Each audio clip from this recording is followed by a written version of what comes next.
అంతుచిక్కని మాయానగరం, కంటికి కనిపించని ఓ నగరం. భారతదేశానికి ఉత్తరాన ఉందన్న సంగతి మీలో ఎంతమందికి తెలుసు? అది మానవ మాత్రులకు ప్రవేశం లేని ప్రదేశం, అందరికీ కనిపించని స్థలం. అది కనిపించాలన్నా, అక్కడికి చేరుకోవాలన్నా మానసికంగా, శారీరకంగా కష్టపడాలి. ఆ నగరాన్ని మన కంటితో చూడాలన్నా ఎంతో యోగం ఉండాలి.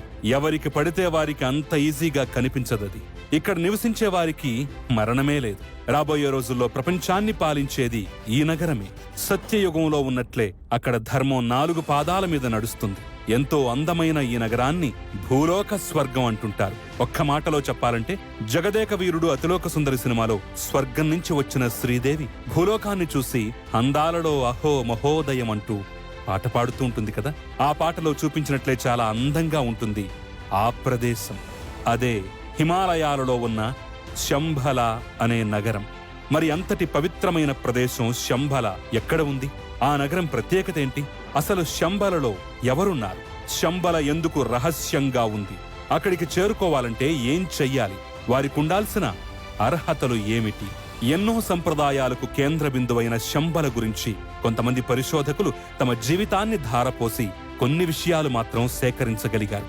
అక్కడికి చేరుకోవాలంటే ఎలా? అక్కడి ప్రజలు ఎలా ఉంటారు? వారి జీవితకాలం ఎంత? వారు ఏం చేస్తుంటారు? వంటి వివరాలు సేకరించారు. మరి అవేంటో ఈ వీడియోలో తెలుసుకుందాం. ఈ వీడియోని ఎక్కడా స్కిప్ చేయకుండా చూడండి. కొన్ని పరిశోధనలు, కొన్ని భారతీయ గ్రంథాలు, బౌద్ధ గ్రంథాలలో రాసిన దానిని బట్టి చూస్తే బాహ్య ప్రపంచానికి తెలియని లోకం ఒకటి హిమాలయాలలో ఉంది. దాని పేరే శంభల. దీనినే హిడెన్ సిటీ అంటారు. ఎందుకంటే వందలు వేల మైళ్ల విస్తీర్ణంలో ఉన్న హిమాలయాల్లో ఎక్కడో మనుషులు చేరుకోలేని చోట ఆ నగరం ఉంది. ఆ ప్రదేశమంతా అద్భుతమైన సువాసన అలముకుని ఉంటుంది. పచ్చని ప్రకృతి నడుమ ఉండే శంభలను వీక్షించటం ఎంతో మధురానుభూతిని కలిగిస్తుందని చెప్తూ ఉంటారు. బౌద్ధ గ్రంథాలను బట్టి చూస్తే శంభల చాలా ఆహ్లాదకరమైన చోటు.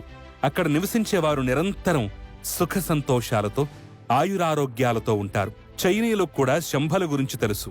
లోకంలో పాపం పెరిగిపోయి అంతా అరాచకత్వం తాండవిస్తున్న సమయంలో శంభలలోని పుణ్యపురుషులు లోకాన్ని తమ చేతుల్లోకి తీసుకుంటారని, అప్పట్నుంచి ఈ భూమిపైన కొత్త శకం ప్రారంభమవుతుందని కొన్ని గ్రంథాలు చెప్తున్నాయి.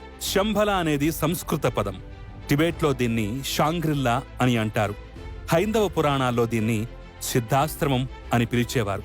ఈ ప్రాంతాన్ని భూలోక త్రివిష్టపం అని కూడా అంటారు. త్రివిష్టపం అంటే సంస్కృతములో స్వర్గం.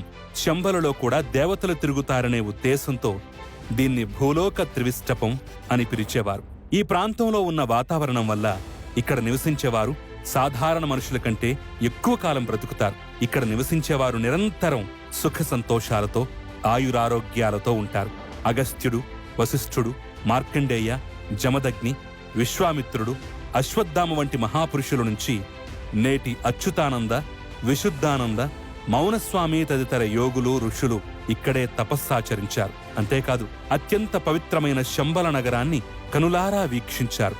మన పురాణాల్లో రామాయణం బాలకాండలో శ్రీరాముడు లక్ష్మణుణ్ణి విశ్వామిత్రుడు ఈ ప్రాంతానికి తీసుకువెళ్లారని, మహాభారతంలో పాండవులు సైతం ఈ రహస్య ప్రాంతానికి చేరినట్లుగా ఆధారాలు ఉన్నాయి. ఈ నగర విశిష్టతను తెలుసుకున్న రష్యా 1920లో శంభల రహస్యాన్ని తెలుసుకోవటానికి తన సైన్యాన్ని పంపి పరిశోధనలు చేయించింది. అప్పుడు శంభలకు చేరుకున్న రష్యా మిలిటరీ అధికారులకు అనేక ఆశ్చర్యకరమైన విషయాలు తెలిసాయి. అక్కడ యోగులు, గురువులు దాని పవిత్రత గురించి తెలిపారు.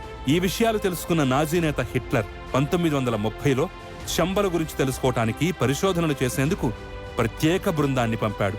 ఆ బృందానికి హెన్రిచ్ హిమ్లర్ నాయకత్వం వహించాడు.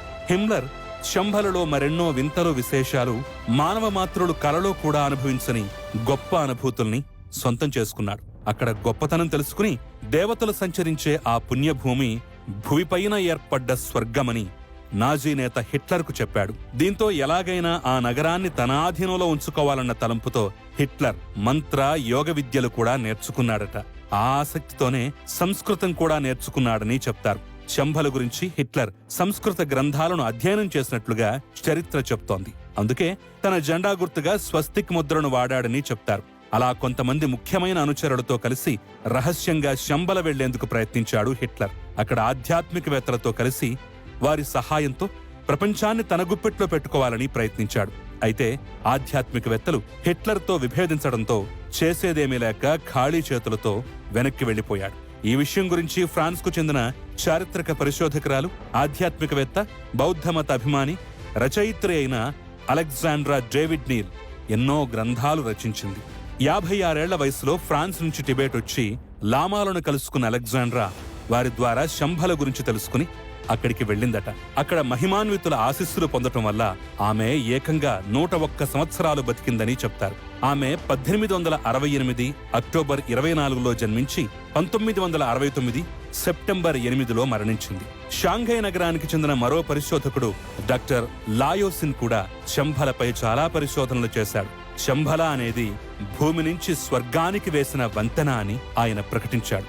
అక్కడ ఉండేవారు టెలిపతి ద్వారా ప్రపంచంలోని ఏ ప్రాంతం వారితోనైనా మాట్లాడగలరని రాసుకున్నాడు. ప్రపంచంలో ఎక్కడ అభివృద్ధి జరిగినా, విధ్వంసం జరిగినా వారికి క్షణాల్లో తెలిసిపోతుందని పేర్కొన్నాడు. 8 రేకుల భారీ కలువపువ్వు ఆకారంలో శంభల నగరం ఉంటుందని డాక్టర్ లాయోసిన్ పేర్కొన్నాడు. ఈ నగరాన్ని చూడాలంటే ఆ మానవుడు ఎంతో స్వచ్ఛమైన వ్యక్తి అయి ఉండాలి.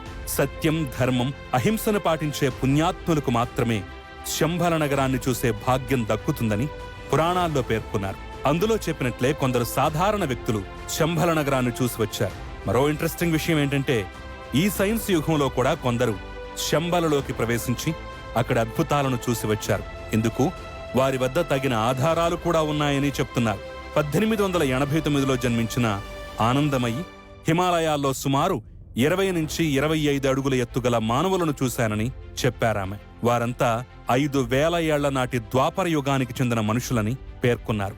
రష్యాకు చెందిన హెలీనా హిమాలయాల్లోని అతి రహస్యమైన ప్రదేశాల అన్వేషణలో భాగంగా ఆమె శంభలకు చేరుకున్నారు. ఆనందమయ్య చెప్పినట్లే ఆమె ద్వాపర యుగం నాటి మనుషులను చూశానని తెలిపింది. ఈ విషయాన్ని ఆమె రాసిన ఐసిస్ అన్వీల్డ్ ది సీక్రెట్ డాక్టరీనేలో రాశారు. వారితో ఉన్న కొన్ని ఫోటోలు కూడా ఆ పుస్తకంలో ప్రచురించారు. ఆ పుస్తకాలను మీరు ఆన్లైన్ పోర్టల్లో కూడా కొనుగోలు చేయొచ్చు. తమిళనాడులోని కుర్తాలానికి చెందిన మౌనస్వామి కూడా శంభల సిద్ధాశ్రమంలో తపస్సు చేశారు. అయితే వాళ్ళు వీళ్ళు చెబితే వినటమే తప్ప ఈ ఇంటర్నెట్ యుగంలో మాత్రం ఎవ్వరూ వెళ్లిన ఆధారాల్లేవు. మరి ఆ ప్రదేశం హిమాలయాల్లో ఎక్కడ ఉందనేది ఇప్పటి వరకు రహస్యమే. అంతేకాదు, ఆ ప్రదేశం అనేది ఉందా, అసలు ఉంటే ఎలా కనుక్కోవాలనేది ఇప్పుడు $1 మిలియన్ ప్రశ్నగా మారింది. మరి ఈ వీడియోపై మీ ఒపీనియన్ ని కూడా కామెంట్ రూపంలో తెలియజేయండి.